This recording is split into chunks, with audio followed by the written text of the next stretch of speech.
அவர்களின் பொருட்டால் நம்மீதும் அல்லாஹ் தனது அருள் கிருபை ரஹ்மத்தான சாந்தியையும் சமாதானத்தையும் ஒற்றுமையையும் நின்று நிலவச் செய்தவர் பொதுவானாக ஆமீன். கண்ணியத்திற்கும் பெருமதிப்பிற்கும் அல்லாஹ்வின் நல்லடியார்களே, அல்லாஹ்வினுடைய அருள் கிருபை ரஹ்மத்தை கொண்டு சஃபர் மாதத்தினுடைய பிறை 24ஆம் தினத்திலே நாம் எல்லாம் ஒன்று கூடியிருக்கின்றோம்.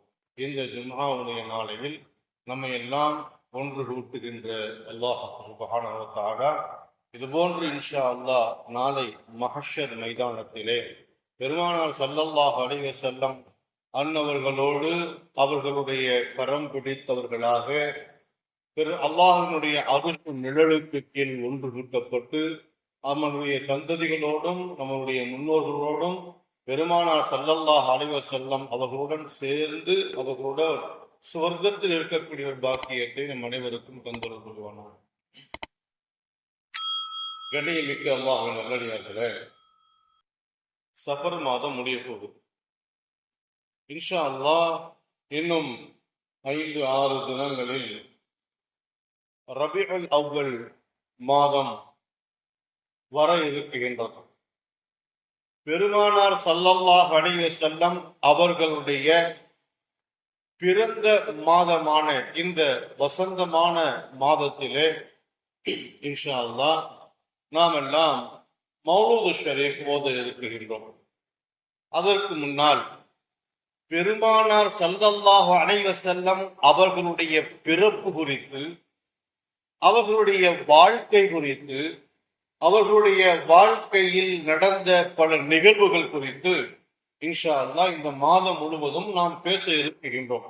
அல்லாஹ் தஆலா அதை முழுமையாக பேசக்கூடிய நற்பாக்கியத்தையும், அதை நன்கு உள்ளதை உள்ளபடி விளங்கி அதன்படி பெருமானார் ஸல்லல்லாஹு அலைஹி வஸல்லம் அவர்களின் மீது அளவு கடந்த முஹப்பத்தை ஏற்படுத்தக்கூடிய ஆற்றலை அல்லாஹ் தஆலா இந்த சொற்பொழிவுக்கு வழங்குவானாக.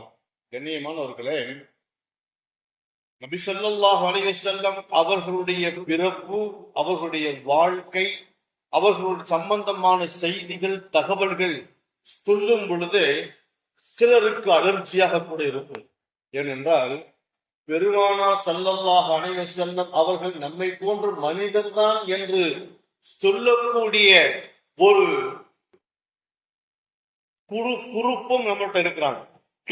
சாதாரண மனிதர் தான் என்று சொல்லக்கூடிய அளவுக்கு அல்லாஹ் தஆலா அந்த எண்ணத்தை நம்முடைய உள்ளங்களில் விதைத்து விடாமல் பெருமானாருடைய பெருமையை, அவர்களுடைய அந்தஸ்தை முழுமையாக அல்லாஹ் தஆலா நம்மை விளங்க செய்வானாக. கண்ணியமானவர்களே, அல்லாஹ் தஆலா நபிகள் நாயகம் ஸல்லல்லாஹு அலைஹி வஸல்லம் அவர்களை படைப்பதற்குத்தான் இந்த உலகத்தை முழுவதுமாக படைத்தான். இந்த வானம், பூமி, மரம், செடி, கொடி, புல், பூண்டு, நீர், ஆகாயம், நெருப்பு எல்லாமே பெருமானார் ஸல்லல்லாஹு அலைஹி வஸல்லம் அவருடைய படைப்புக்காகத்தான். அல்லாஹ் தஆலா பெருமானார் ஸல்லல்லாஹு அலைஹி வஸல்லம் அவர்களுடைய இந்த அற்புதமான பிறப்பை, அவர்களுடைய ஆணித்தரமான அந்த உடல் அமைப்பை, அவர்களுடைய ரூஹின் அஸ்திவாரத்தை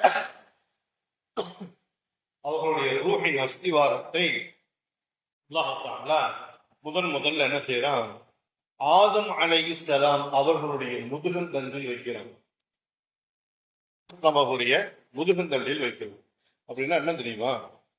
ஒவ்வொரு மனிதனுக்கும் முதுகந்தண்டில் தான் அவனுக்கு பிறக்க இருக்கக்கூடிய குழந்தைகள் இருக்குகின்றன. அதை ரொம்ப ஆழமா நம்ம போக வேண்டாம், சப்ஜெக்ட் மாறி போயிடும். ஒவ்வொரு மனிதனுடைய குழந்தைகள் அவனுடைய ஒவ்வொரு ஆணினுடைய முதுகந்தண்டில் தான் இருக்கு. அவர்களுடைய அந்த நூறானியத்தை ஆதம் அலைஹிஸ்ஸலாம் அவர்கள் கொடுத்து வாழையடி வாழையாக இப்ராஹிம் அலைஹிஸ்ஸலாம் அவர்கள் வரை அவர்களுடைய சந்ததிகள் தான் நாம் அப்படி சொல்லி விளங்கியிருக்கிறோம். முஹம்மது நபி ஸல்லல்லாஹு அலைஹி வஸல்லம் அவர்கள் எப்பொழுதெல்லாம் தங்களை பற்றி சொல்கின்றார்களோ, நான் இஸ்மாயில் அலைஹிஸ்ஸலாம் அவர்கள் வழி தோன்றிய குலக்கொழுந்து என்பதாக சொல்லுவார்கள். அவர்களுடைய வாரிசு என்பதாக சொல்லுவார்கள். இஸ்மாயில் அலைஹிஸ்ஸலாம் யாரு? இப்ராஹிம் அலைஹிஸ்ஸலாம் அவருடைய மகன். அப்படிப்பட்ட அந்த தொடர்பில் தான் பெருமான சலசலம் வந்து நமக்கு என்ன செஞ்சாங்க? நபியாக வந்தாங்க. இப்ப நம்ம விளங்க வேண்டிய விஷயம் என்ன தெரியுமா? அல்லாஹு தஆலா பெருமானார் ஸல்லல்லாஹு அலைஹி வஸல்லம் அவர்கள் பிறப்பதற்கு முன்னதாகவே அவர்களுடைய வாரிசு, அவர்களுடைய பாட்டன், தந்தை, தந்தையினுடைய அத்தா, அவர்களுடைய தகப்பன், அவர்களுடைய பாட்டன், இப்படி அவங்களுடைய தலைமுறை இருக்குது இல்லையா? அதுல 5வது தலைமுறையில இருந்து பெருமானார் ஸல்லல்லாஹு அலைஹி வஸல்லம் அவர்கள் பிறக்க போகின்றார்கள் என்ற ஒரு அற்புதமான நிகழ்வை அல்லாஹ் தஆலா செய்ய ஆரம்பிச்சுட்டான். அந்த ப்ராசஸ் ஆரம்பிச்சிடும். எப்படின்னு சொன்னா,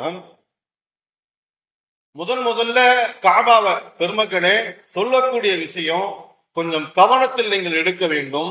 நாமெல்லாம் முஸ்லிமாக இருக்கின்றோம். முஸ்லிமாக இருந்து பெருமானார் ஸல்லல்லாஹு அலைஹி வஸல்லம் அவருடைய வாழ்க்கை வரலாறு கொஞ்சம் குறைந்தபட்சம் கூட தெரிஞ்சுக்கிறேன்னு சொன்னா நாமெல்லாம் முஸ்லிமாக இருப்பதற்கு தகுதியற்றவர்களாக ஆகிவிடும். அதனால கொஞ்சம் விஷயங்களை கவனமாக என்ன செய்ய கவனிச்சு இன்ஷா அல்லாஹ் அதன்படி அமல் செய்யக்கூடிய நல்ல பாக்கியத்தை பெறுவதற்கு அல்லாஹ் உதவி செய்யட்டும். அன்பானவர்களே, அந்த அடிப்படையில ஆதம் அலைஹிஸ்ஸலாம் முதல்ல காபாவை கட்டினாங்கல்ல, அதற்கடுத்து அது சிதிலமடைந்து இப்ராஹிம் அலைஹிஸ்ஸலாம் அவங்க அதை மீண்டும் என்ன செஞ்சாங்க? புத்துயிர் கொடுத்தாங்க இல்லையா? இது சரித்திரம் நம்ம கேள்விப்பட்டிருக்கிறோம், படிச்சிருக்கிறோம். இப்ராஹிம் அலைஹிஸ்ஸலாம் துஆ செஞ்சாங்க, கட்டி முடிச்சிட்டு, யா அல்லாஹ் இந்த ஆலயத்திற்கு உலகம் போற்றக்கூடிய அளவுக்கு ஒரு இமாமை நீ கொண்டு வரணும் அப்படின்னு துஆ செஞ்சாங்க. அதுதான் முகமது நபி இறுதி தூதர். அன்பானவர்களே, இது வாழையடி வாழையா கஅபத்துல்லாஹ் அல்லாஹ்வுடைய ஆலயமாகத்தான் இருந்துச்சு. அங்க எப்படி சிலை வந்தது அப்படிங்கிற ஒரு சரித்திரத்தை நாம முதல்ல விளங்கிக்கிறோம். 460 ஆண்டுகளுக்கு முன்பாக, அதாவது நபி ஸல்லல்லாஹு அலைஹி வஸல்லம் அவர்கள் பிறப்பதற்கு சுமார் 450-460 ஆண்டுகளுக்கு முன்பதாக அந்த கஅபத்துல்லாஹ் அப்ப இருந்த அரபிய தீபகற்பங்கள் முழுவதும் பரவலாக பிரசித்தி பெற்று விளங்கியது. அப்ப அங்க இருக்கக்கூடிய அந்த அரபக மக்கள் அனைவருமே கஅபத்துல்லாவை காணுவதற்காக, தரிசிப்பதற்காக, வலம் வருவதற்காக சாரையா என்ன செய்வாங்க? தேடி வருவாங்க. இந்த காலகட்டத்துல அப்ப இருந்த கோத்திரத்தில் ஜுர்ஹும் என்று சொல்லக்கூடிய கோத்திரம். இவங்க யாரு? இஸ்மாயில் அலைஹிஸ்ஸலாம் அவர்களுடைய வழித்தோன்றலில் வந்த குடும்பத்து மக்கள். இவங்களுடைய கட்டுப்பாட்டில தான் கஅபத்துல்லாஹ் நிர்வாகம் செய்யப்பட்டு கொண்டிருந்தது. இந்த காலகட்டத்துல இதை பார்த்து கொண்டிருந்த பனு குஸாஅ என்று சொல்லக்கூடிய பழங்குடி கோத்திரத்தை சேர்ந்தவர்கள் இந்த கஅபத்துல்லாஹ்வுக்கு தான் எல்லா மக்களும் வர்றாங்க, இதை தரிசிக்கிறாங்க, பணம் காசுகளை கொண்டு வந்து என்ன செய்யறாங்க? அங்க கொட்டுறாங்க. அதை நாம கைப்பற்றினால் என்ன என்ற எண்ணம் அவங்களுக்கு தோன்றுது. இந்த கருத்து நான் ஏன் சொல்ல வர்றேன்டா, நபி ஸல்லல்லாஹு அலைஹி வஸல்லம் அவர்களுடைய பிறப்புக்கு முன்னால் அதுல எப்படி சிலைகள் வந்தது என்பதை நாம விளங்கிக்கொள்ளணும் அப்படிங்கிறதுக்காக இதை சொல்றேன். அப்ப அந்த பனு குஸாஅ கோத்திரத்தை சேர்ந்த பழங்குடி மக்கள் என்ன செய்யறாங்க? அங்க இருக்கக்கூடிய ஜுர்ஹும் என்று சொல்லக்கூடிய இஸ்மாயில் அலைஹிஸ்ஸலாமுடைய வழித்தோன்றலில் வந்த கோத்திரத்து மக்களிடமிருந்து கஅபத்துல்லாஹ் அபகரிச்சுட்டாங்க. இப்ப பனு குஸாஅவுடைய கட்டுப்பாட்டுல கஅபத்துல்லாஹ் இயங்கி கொண்டிருக்குது. இந்த சமயத்துல அங்கு இருக்கக்கூடிய அந்த பனு குஸாஅ கூட்டத்தினுடைய தலைவர் யார் அப்படின்னு கேட்டீங்கன்னா அம்ரு இப்னு ஃபுஹைல் என்று சொல்லக்கூடிய இவர் அங்க தலைவராக இருக்கிறார். இவர் தலைவராக இருக்கும் பட்சத்தில் அந்த மக்கா நகரம் ஒரு சாதாரண நகரமாகத்தான் இருந்தது. சாதாரண ஊரால் தான் இருந்துச்சு. மக்கள் யாரும் வீடு எல்லாம் கட்டல. கஅபத்துல்லாஹ் ஒரு ஆலயமாக அங்கு என்ன செய்யப்பட்டது? கட்டப்பட்டிருந்தது. அதை தேடி மக்கள் வருவாங்க. ஒரு கடை இருக்காது, ஒரு தண்ணி இருக்காது, ஒரு வீடு இருக்காது, எதுவுமே இருக்காது. சாதாரண பூமியாகத்தான் இருக்கும் அந்த இடம். அங்க காபத்துல்லா மட்டும்தான் கட்டிடமாக இருக்கும். இந்த சுச்சுவேஷன்ல இந்த தலைவன் இருக்கிறார் இல்லையா, அம்ருபுன் குரைப் சொல்லக்கூடியவர், அவருக்கு காய்ச்சல் வருது. காய்ச்சல்னா சாதாரண காய்ச்சல் இல்லை, ஒரு வித்தியாசமான காய்ச்சல். உள்ளூரில் இருக்கக்கூடிய எந்த மருத்துவராலையும் அதை குணப்படுத்த முடியல. இப்ப அவர் என்ன செய்யறாரு, இதுக்கு மருத்துவம் தேடி திரியும் பொழுது அப்ப சொல்லப்படுகின்றது, சிரியாவுல ஒரு கிணறு இருக்குகின்றது. அந்த கிணற்று தண்ணீர் சூடாக இருக்கும். அந்த தண்ணீரை நீங்க குடிச்சீங்கன்னு சொன்னா உங்களுடைய காய்ச்சல் சரியாயிரும் அப்படின்னு சொன்ன உடனே இந்த புகையில் என்று சொல்லக்கூடியவர் என்ன செய்யறாரு, அங்க போறாரு. அதுல போய் குளிச்சு தன்னுடைய காய்ச்சலை சரி பண்றதுக்காண்டி போறாரு. போன இடத்துல அந்த கிணற்றுல தண்ணி எடுத்து குளிக்கிறாரு. அவருக்கு காய்ச்சல் சரியாயிருது. அந்த இடத்துல ஒரு சிலையை பார்க்கின்றார், ஒரு விக்கிரகம். எப்படிப்பட்ட விக்கிரகம்னா, பார்ப்பதற்கு பயங்கரமான ஒரு பெரிய லெவல்ல உள்ள விக்கிரகம். அப்ப அதுக்கு முன்னாடி இப்படி ஒரு விக்கிரகத்தை அவர் பார்த்ததே இல்லை.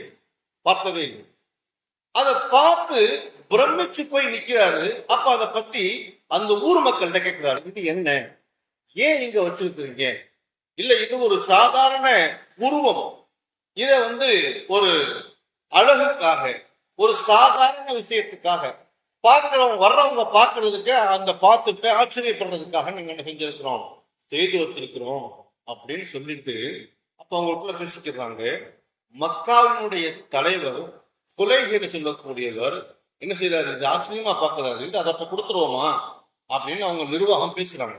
சரி, அவர் ஒரு நகரத்தினுடைய தலைவராக இருக்கிறாரு, அவருக்கு அன்பளிப்பா கொடுத்துருவோம் அப்படின்னு சொல்லிட்டு அந்த விக்கிரகத்தை அவருக்கு கொடுக்கப்படுத்தும். இப்ப அந்த விக்கிரகத்தை கொண்டு வந்து என்ன செய்யறாரு, காபத்துல்லாஹ்ல நடுமத்தில கொண்டு வந்து வைக்கிறாரு. விளைஞ்சிருங்க, காபத்துல்லா அதுவரைக்கும் மூடப்படவில்லை, 4 சுவர்கள் மாத்திரம்தான் இருக்கு. பெருமக்களே, ஒரு புதியதாக ஒரு சிலை வரும் பொழுது ஒவ்வொருத்தரும் என்ன செய்யறாங்க, அவங்க வீடுகளில் இருந்த அழகான பிரம்மாண்டமாக என்ன செய்வாங்க, சில உருவங்களை பொம்மைகளாக, அது ஒரு கண்டிஸ்டிக்காக அல்லது ஒரு கடவுள் என்பதாக நினைத்து வச்சிருக்கிறாங்க.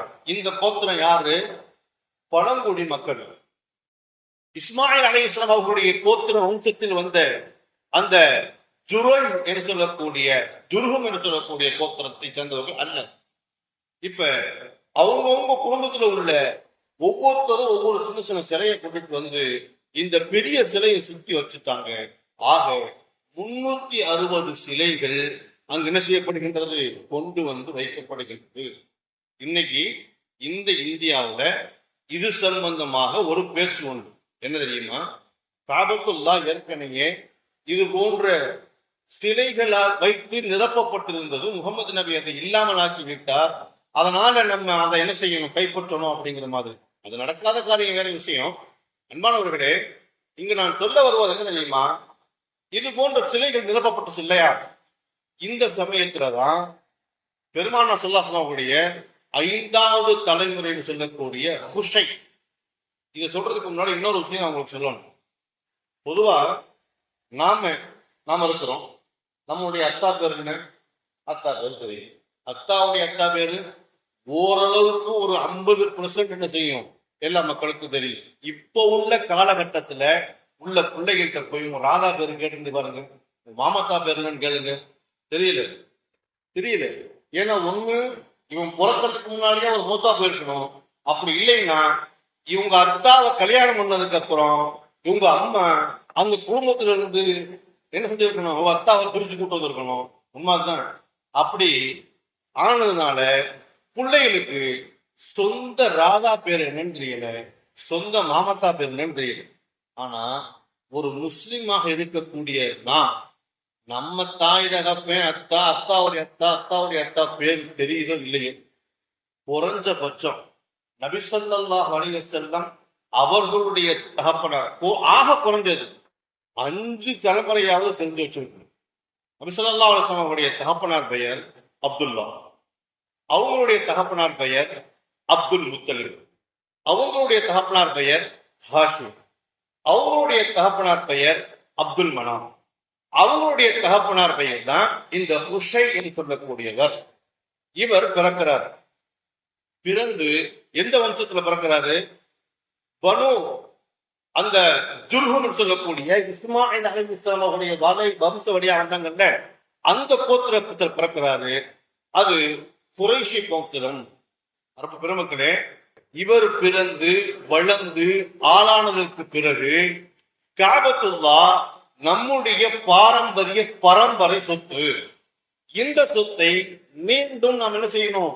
நம்மளுடைய குறைஷி வம்சத்துக்கு அல்லது இந்த மக்கமா நகரத்தினுடைய மக்களுக்கு மீட்டெடுக்க வேண்டும் என்ற எண்ணம் அவர்களுக்கு ஏற்படுகின்றது. அதனால தலைவர் அப்படி ஒரு தலைவர் அமைய தலைவர்னா என்று சரித்திரம் எழுதுகின்றது. என்ன செய்யறாரு? அந்த மக்கள் இருந்து அந்த நான் சொன்னேன் இல்லையா, பழங்குடி மக்கள் அந்த அபகரிச்சாங்க 460 ஆண்டுகளுக்கு முன்னால, அவங்களிடம் இருந்து அதை போட்டியிட்டு சண்டையிட்டு என்ன செய்யறாரு? மீண்டும் கைப்பற்றுகின்றார். அவர் ஹுஷைன் சொல்லக்கூடியவர் கைப்பற்றினது மட்டுமல்ல, அதற்கப்புறம் அந்த காபத்துல்லாவை மூடுறார். அவர் செஞ்ச முதல் வேலை அந்த காபத்துல்லாவை மூடுகின்றார். இப்ப இதெல்லாம் ஏன் நடக்குது? இத்தனை வருஷமா நடக்காம இப்ப ஏன் நடக்குது அப்படிங்கிறத நம்ம விளக்கத்துக்கு முன்னாடி இன்னொரு விஷயம் சொல்லணும். இந்த ஜுர்ஹும் என்று சொல்லக்கூடிய கோத்திர மக்களிடம் இருந்து பழங்குடியினர் இந்த காபத்துல்லா அபகரிச்சாங்கல்ல, அப்படி அபகரிக்கும் ஜுர்ஹும் என்ற கோத்திரம் யாரு? இஸ்மாயில் அலைஹிஸ்ஸலாம் அவர்களுடைய கொஞ்சம் கவனமா கவனிச்சாதான் சரித்திரம் முழுமையா அவங்களுக்கு விளங்கும். இஸ்மாயில் அலைஹிஸ்ஸலாம் அவருடைய வம்ச வழியை சேர்ந்தவர்கள் தான் இந்த ஜுர்ஹும் என்ற கோத்திரங்கள். அப்ப இந்த பழங்குடி மக்கள் நம்மகிட்ட இருந்து அவங்க யாரு? பனு ஹுலைப் சொல்லக்கூடியவங்க. அவங்க நம்மகிட்ட இருந்து இந்த காபத்துல்லாவை மீட்டெடுப்பதற்கு மிக முக்கியமான காரணம் ஒருவேளை இந்த ஜம்சம் கிணறாகத்தான் இருக்கும். அவங்க இந்த காபத்துல்லாவை மீட்டெடுத்தாலும் இந்த ஜம்சம் கிணறு கை போகக்கூடாது அப்படின்னு செஞ்சுட்டாங்க. அந்த ஜம்சம் கிணறை மூடி மறைத்து விட்டார்கள். ஜம்சம் கிணறு மூடப்பட்டுச்சு. எங்க இருக்குது அப்படிங்கிற தகவல் காலப்போக்குல அந்த இடம் சிதலம் அடைந்து அது எங்க இருக்குன்றதே தெரியாம போயிருச்சு. இதெல்லாம் ஏன் சொல்ல வர்றேன் அப்படின்னா, பெருமானார் ஸல்லல்லாஹு அலைஹி வஸல்லம் அவர்களுடைய பிறப்புக்கு முன்னால் அல்லாஹ் தஆலா அவர்களுடைய பிறப்புக்கு கொடுக்க வேண்டிய அந்தஸ்தை அவர்களுடைய 5ஆம் தலைமுறையில் இருந்து ஆரம்பிக்கிறான். இப்ப காபத்துல்லா மூட்டை எடுத்துட்டாங்க, காபத்துல்லாவை மூடி விட்டார்கள். அது ஒரு அபாலயமாக ஆக்கப்பட்டு விட்டது. ஆனால் அந்த சிலைகள் அங்குதான் இருக்கின்றது.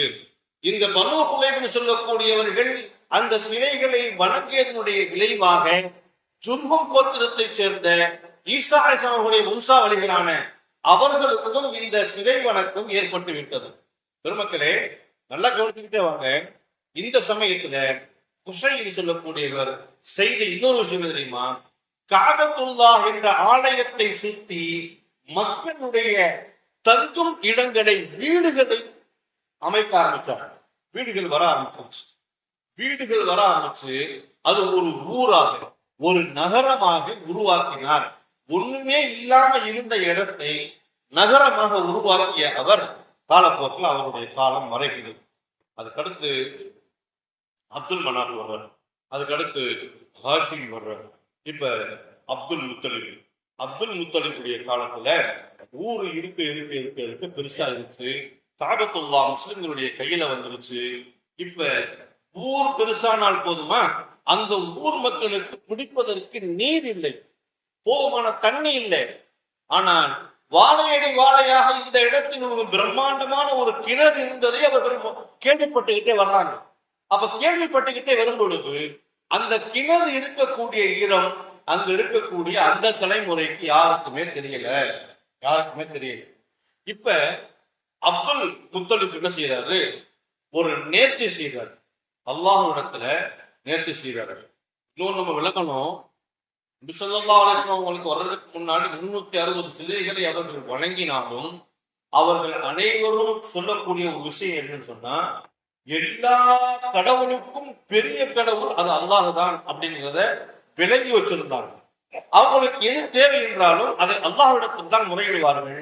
அல்லாஹ் தான் இவர்களுக்கு அதை நிறைவேற்றி தருகின்றான் என்பதை அவர்கள் நம்புவாங்க. ஆனா ஒவ்வொரு சிலைக்கும் ஒவ்வொரு பொறுப்புகள் வச்சிருந்தாங்க. இந்த சாமி என்ன செய்யுது? மழை தருது. இந்த சாமி வெயில் தருது. இந்த சாமி பயிர் தருது. இந்த சாமி இருள் தருது என்பதாக ஒவ்வொரு கடவுளுக்கும் ஒவ்வொன்று மூட நம்பிக்கையின் அடிப்படையில் வச்சிருந்தாங்களா.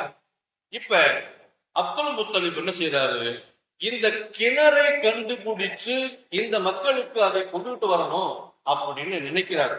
நினைக்கும் போது அல்லாஹ் நேர்த்திங்கிறது அல்லாஹ் மட்டும் தான்.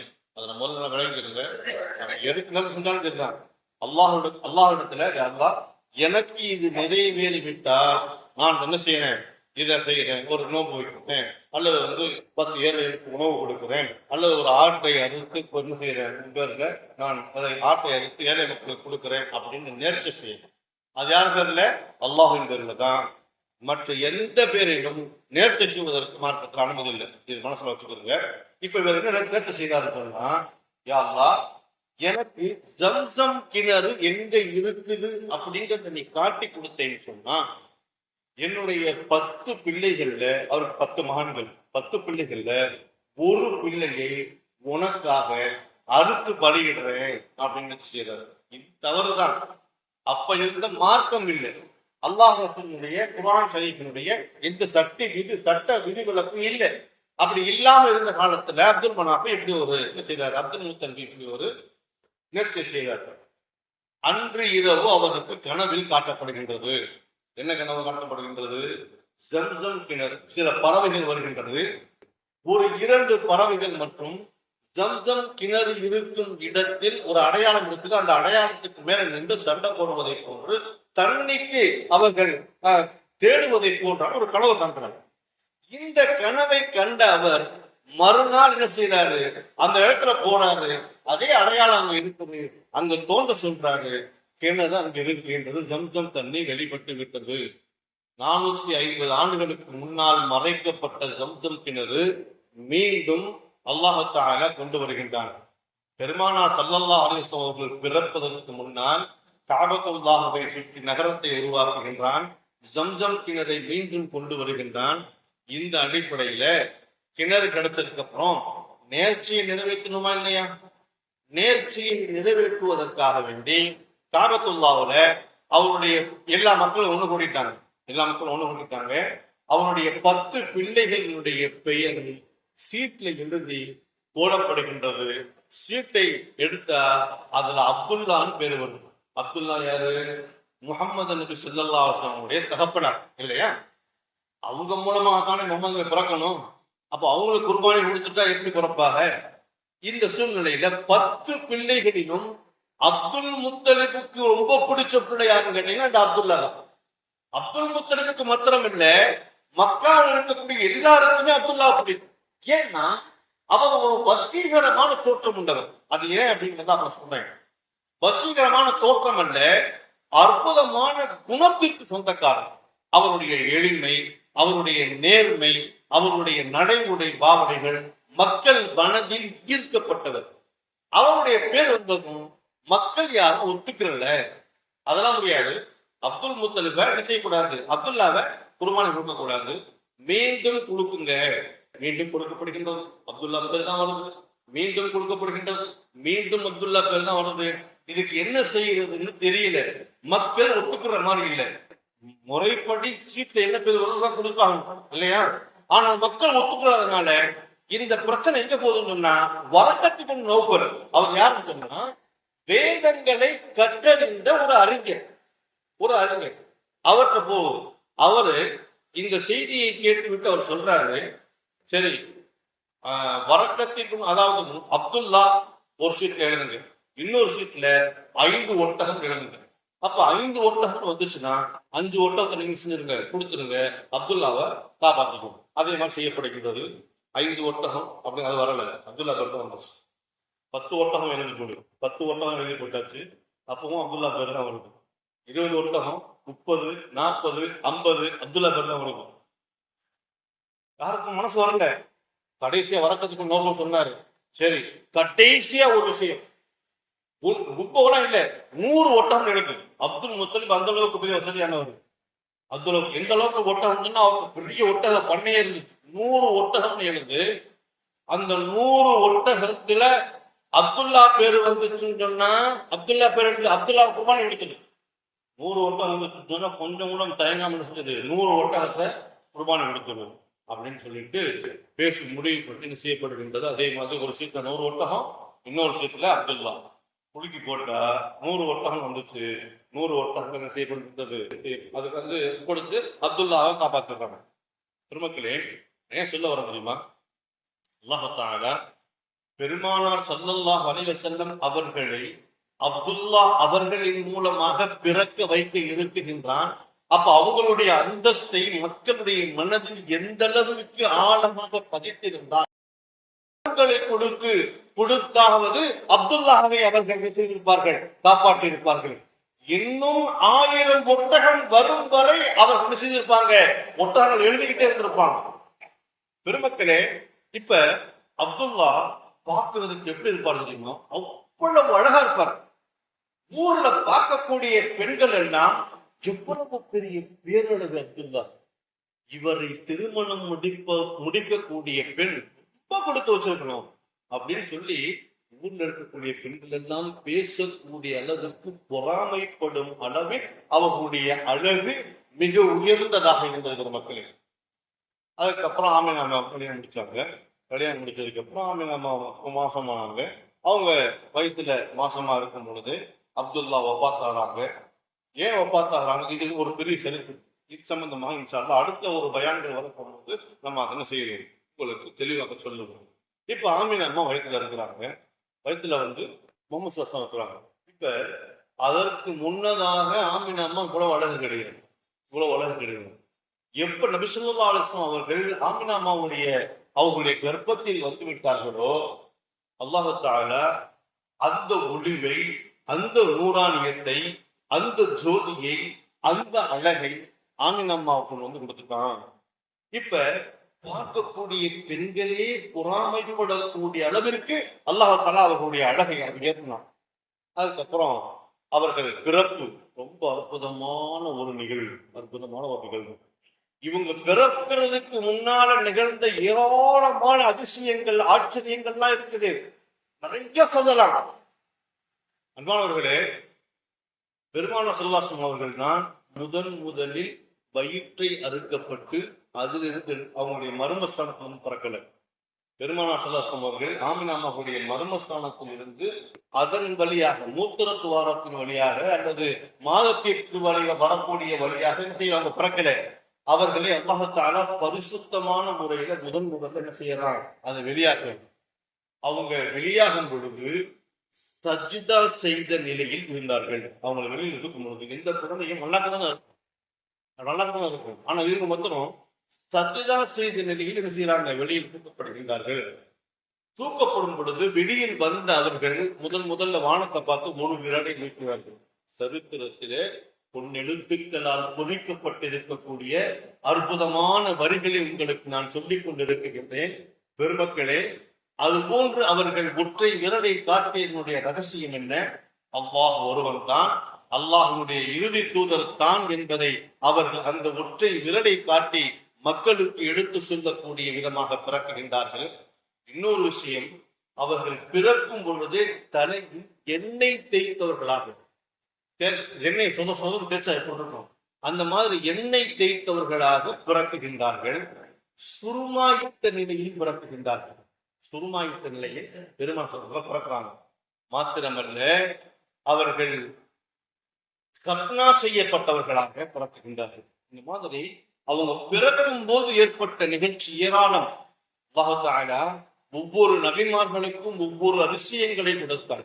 மூசா நபிக்கு அசாவை கொடுத்தான், ஈசா நபிக்கு கையில வந்து ஒரு சிபாவை கொடுத்தான், சாலிஹ் நபிக்கு ஒரு பாறையில் இருந்து ஒட்டகத்தை வர வைக்கக்கூடிய ஆற்றலை கொடுத்தான். இப்படி ஒவ்வொரு நபிமார்களுக்கும் ஒவ்வொரு ஆற்றலை கொடுத்தான்.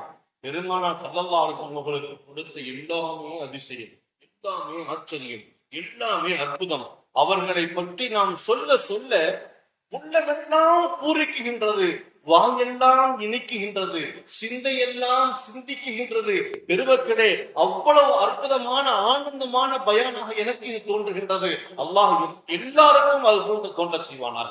பெருமக்களே, பெருமானார் ஸல்லல்லாஹு அலைஹி வஸல்லம் 63 பெரிய பயானா போய்கிட்டே இருக்கு, டைம் முடிஞ்சிருச்சு, நான் சுருக்கமா முடிச்சிடுறேன். 63 ஆண்டு காலங்கள் வாழ்ந்தார்கள். ஒரு நாள் கூட அவர்கள் வாயில் பொய் வைப்பதில்லை. அமீன் என்ற அற்புதமான பட்டத்திற்கு சொந்தக்காரர்கள், அல் சாதிக் என்று சொல்லக்கூடிய அற்புதமான பட்டத்திற்கு சொந்தக்காரர்கள் பெருமானார் ஸல்லல்லாஹு அலைஹி வஸல்லம் அந்த மக்களுக்கு மத்தியில் எடுத்து வைத்த அற்புதமான வரிகள் இதுதான். வகத் லபிஸ்து ஃபீக்கும் உம்ரம் மின் கப்லிஹி, நான் உங்களுக்கு முன்னால் 40 ஆண்டு காலங்கள் வாழ்ந்திருக்கின்றேன். 40 ஆண்டு காலங்கள் வாழ்ந்திருக்கின்றேன். இந்த 40 ஆண்டு காலங்களில் என்னுடைய வாழ்க்கையில் ஒரு குறை சொல்லுங்கள் பார்ப்போம். இவர் பேசினாரு, இவர் வந்து கம்பெனி எடுத்துனாரு, இவர் வந்து ஏமாத்திட்டாரு, இவர் வட்டி வாங்கினாரு, இவர் கடன்ல வந்து இப்போ ஏதாவது ஒரு குறை நம்ம வாழ்க்கையில சொல்ல முடியுமா? எந்த அடிப்படையில் பெருமானார் ஸல்லல்லாஹு அலைஹி வஸல்லம் அவர்கள் நம்மை போன்ற மனிதர் என்று சொல்ல முடியும்? பெருமக்களே, ஒரு காலமும் முடியாது. அவர்களுக்கென்று அல்லாஹ் தஆலா தேர்ந்தெடுத்த பெயர் பாருங்களே, முஹம்மத். முஹம்மத் சொன்னால் நாவிழிக்கும் அற்புதமான வார்த்தை. அதற்கு முன்னால் உலகம் தோன்றியதிலிருந்து அதுவரை யாருக்கும் முஹம்மத் என்பதாக பெயர் சூட்டப்படவில்லை. பெருமானாருக்காகவே அல்லாஹ் தஆலா தேர்ந்தெடுக்கப்பட்ட அற்புதமான பெயர் முஹம்மத். புகழுக்குரியவர், புகழப்படக்கூடியவர், புகழப்பட்டவர், புகழ்ச்சிக்குரியவர், புகழுக்கு சொந்தமானவர் என்று பல அர்த்தங்களை பொதிந்த அற்புதமான வார்த்தை. அவர்களை புகழ்வது ஒவ்வொரு இஸ்லாமியனுடைய தலையாய கடமை. மக்கள், அல்லாஹ் தஆலா அவர்களை நேசிக்கின்றான். மலக்குமார்களும் நேசிக்கின்றார்கள். நம்மையும் அல்லாஹ் நேசிக்க சொல்கின்றான். லா யுமினு அஹதுக்கும், நீங்கள் உண்மையான முஃமினாக ஆக முடியாது. ஹத்தா அகூனு அஹப்ப இலைஹி வ வாலிதிஹி வ வலதிஹி வன்னாஸி அஜ்மஈன், உங்களுடைய பெற்றோர்கள், உங்களுடைய பிள்ளைகள், ஒட்டுமொத்த உலக மனிதர்களை விட நீங்க யாரையெல்லாம் அளவுக்கு அதிகமாக நேசிக்கின்றீர்களோ அவர்களை விட பெருமானார் ஸல்லல்லாஹு அலைஹி வஸல்லம் அவர்களை நேசிக்காத வரை நீங்கள் உண்மையான முஃமினாக ஆக முடியாது என்பதாக சொல்லித் தந்தார்களே. அப்படிப்பட்ட அன்பிற்கும் பாத்திரத்திற்கும் பொருத்தமானவர்கள் பெருமானார் ஸல்லல்லாஹு அலைஹி வஸல்லம் அவர்கள். இந்த மாதத்திலாவது அவர்கள் சம்பந்தமான விஷயங்களை சொல்வதற்கும் கேட்பதற்கும் அல்லாஹ் தஆலா